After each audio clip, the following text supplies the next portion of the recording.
Lifetime. There we go. There we go. Okay. Call the war. New Zealand, day 37, and a crazy turnaround. I have to say, it's amazing. Look at this. Mexico, Korea, and now even Northwest USA has decided to take out China. And I guess East Yakutia isn't faring too well, being not only at war with the American coalition, but also finally annoying me enough to kick him out of Africa. I will, however, make peace with him when I've taken Nukachot, which I think is his last place in Africa. The reason is not that I'm angry with him because he attacked me when I went inactive 1 day ago, but he's incredibly annoying. He's in the way. He's sending stuff. He has at war with me, and he's sending around battleships around here in Indonesia, the Philippines, where I have all my convoys. For what good reason are they hovering around here? It's just, and he's been playing like that. He doesn't communicate. He has really crappy stacks, and he grabs territories and he doesn't improve them, and he's just a nuisance. So, no hard feelings, Yakutia, but I'm not gonna bother. This is an emergency, and I'm not gonna bother with your antics. Okay. And all these red lines here are emergency reinforcements from Africa. Turns out I have a lot of crap sitting around in Africa that I'm now sending to the, well, let's call it the Tibetan or Himalayan front. Maybe Southeast Asian front as well. Yesterday evening, which was a Saturday, when I was playing Scum with a friend, I also tabbed a bit between this and that, and I lost a bit from air bombardment, but I actually managed to kind of push back and damage some of his air stacks. He has very strong air stacks in Mexico now, and I do think he uses gold to repair them, which obviously makes it incredibly hard to face him. And I think I got rid of at least one huge 24 fleet stack. They're all max level. Turns out Mexico is very ill, which is very sad.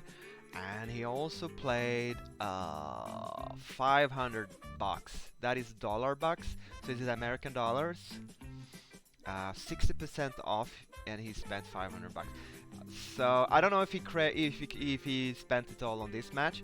I finished an artillery in Basra when I invaded Saudi Arabia, and I think that's about it.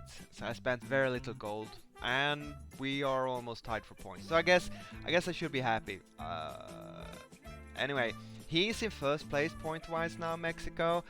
But China and UK, although they are severely beat down, China is only left with 200 units, and UK is left with 364 units. But Zeeland, I have almost 600 units. They are of very mixed quality. A lot of them are damaged. For example, an air stack here of 18 is rocket fighters and level 1 tech bombers. That is useless, entirely useless. Obok repairing units in Obok, which used to have good morale, it doesn't anymore. I should send them elsewhere in 9 hours. Can I get them to Doha? I cannot. So okay, so they'll just have to sit there. Sorry, but what I'm saying is that my field frontal forces are far below 600 units. I have my naval bombers in the African theater in the west are now, I lost 3, and my fighters and my naval bombers are damaged. And it would be very stupid to engage them until they have repaired, even though it's only 5 days to go in this campaign. I cannot by any means afford that. Even losing 9 submarines, which I lost. I sacrificed a stack, sent it in to attack the 24 stack, and then I lost a cruiser, and then I lost 3 naval bombers. I guess that's a really good trade. I guess that's a really good trade. Let's see, China and Mexico. Mexico, and oh my god, they lost 600 and 600, 750,000. But and Mexico lost more than China. Could we get an update? Dreaded nations. I don't even know what that means, but Mexico is the most dreaded nation.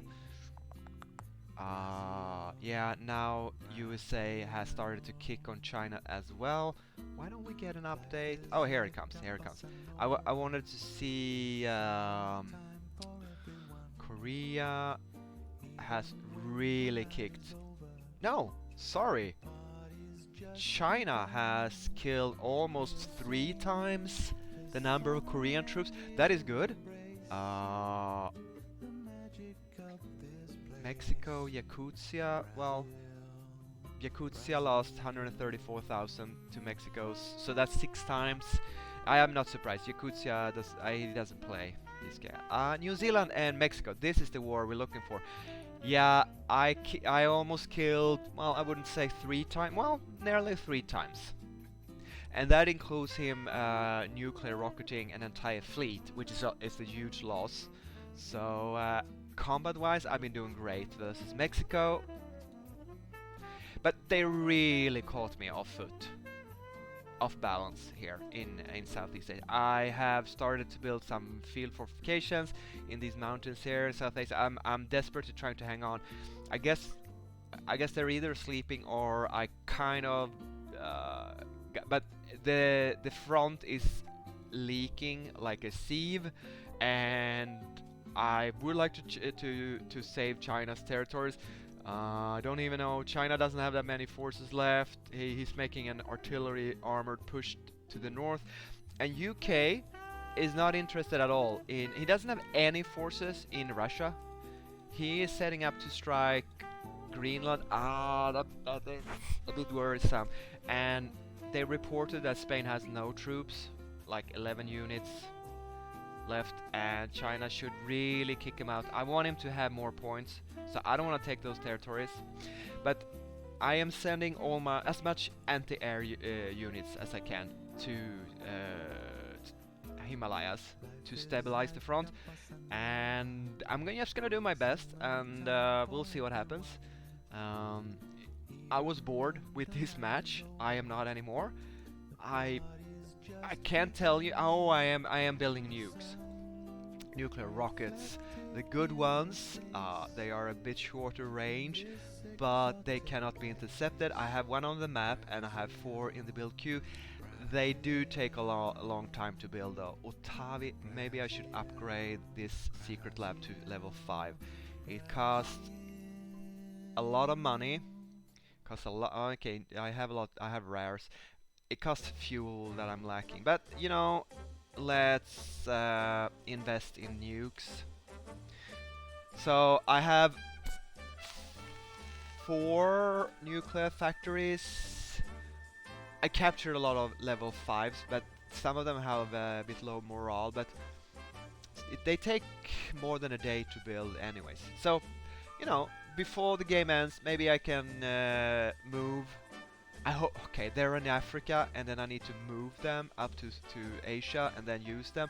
It will be in the nick of time if they even make it to the front. These nukes. Okay, but they can defend Africa. If nothing else. I mean, I need to. Okay. I have recaptured northern Philippines. Okay, look, here is Yakutia sitting off the coast, short bombarding me, asking for peace. Like, if you want peace, send these back to your course and do something useful for once. God, man, I rather feel like stacking my PvP stats with his units, because I think this is a stack of like 10 low tech battleships. So I'm just gonna see my naval bombers. I am getting frustrated with him.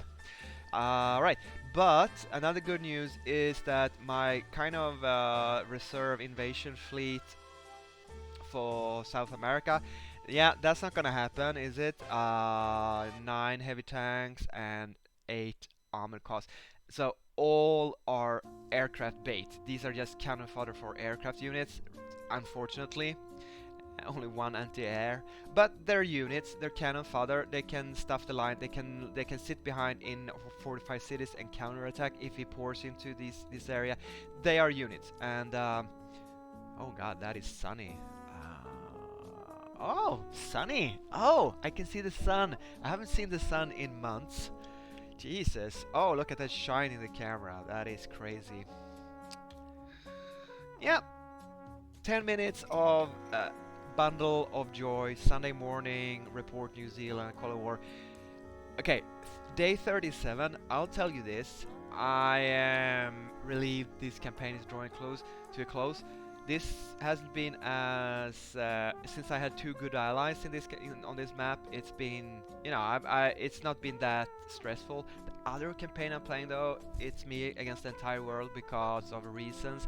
That is, I'm looking forward to that ending. It's kind of stressful to have it 24/7 all day round. Yeah, I recommend if you want to play this on a high level and have a big country, maybe invest in the high command, but only run one map. Don't run two like I'm doing. It's not a good idea. It's boring in the beginning. It's little to do. It's slow. You have few units, but it's a long game. It is. Is it a month and a half? And that's a lot of units. That's a lot of territory, and it's a lot of time. And if I start and it's been fun to stream. I've been quite disciplined and streamed almost every day, and that's a good thing to do in COVID when you don't have a lot other to do, and that's good. But I think I should have gone with only one map. Of course, if you have a very quiet map, you could run, but these two has been kind of attention demanding, both these maps, and it's been a bit of a handful to manage. So it's up in the air how it's gonna end. I think though that even if I start losing units and provinces, if Mexico goes all in, oh, this is horrible. Sorry. It would be hard for them to push me down lower than second place, because it's almost, what is it, 600-700 down to China's points. So Mexico, I guess he deserves the first position, investing $500 into this map. But I will do my best to take Mexican territories and push him down, and also get UK and China up to second and third place. That is my goal, and we'll see what happens. I am lacking fuel. I'm asking my allies for fuel, and they do not provide me with fuel. I could use it very much to build the best air units. They don't have as good air units as I do, and I could use it to build nukes, but they don't provide me with fuel, and that's a little bit of a disappointment. And I think China has thrown in the towel a bit, but he is moving his troops around. He's been talking in Discord. So yeah, it's not all bad. I have hopes. We'll see what happens. If you I don't know if you want to see the details, but basically, except for tactical bombers and fighters, all I have are heavy tanks and infantry in Southeast Asia for now, and that is not a good ground force mix. I can barely see the screen, by the way, because of the sun glare. I can see a lot of wash marks on my screen, though. Right. Good times. Let's jump over to South America and report to that match, which is a bit more stressful and demanding than this match, even though this turned on its head. Hope you enjoyed it. Hope you're enjoying the new year, and I will see you in the next time. Bye bye, boys and girls. Shiny, shiny sun.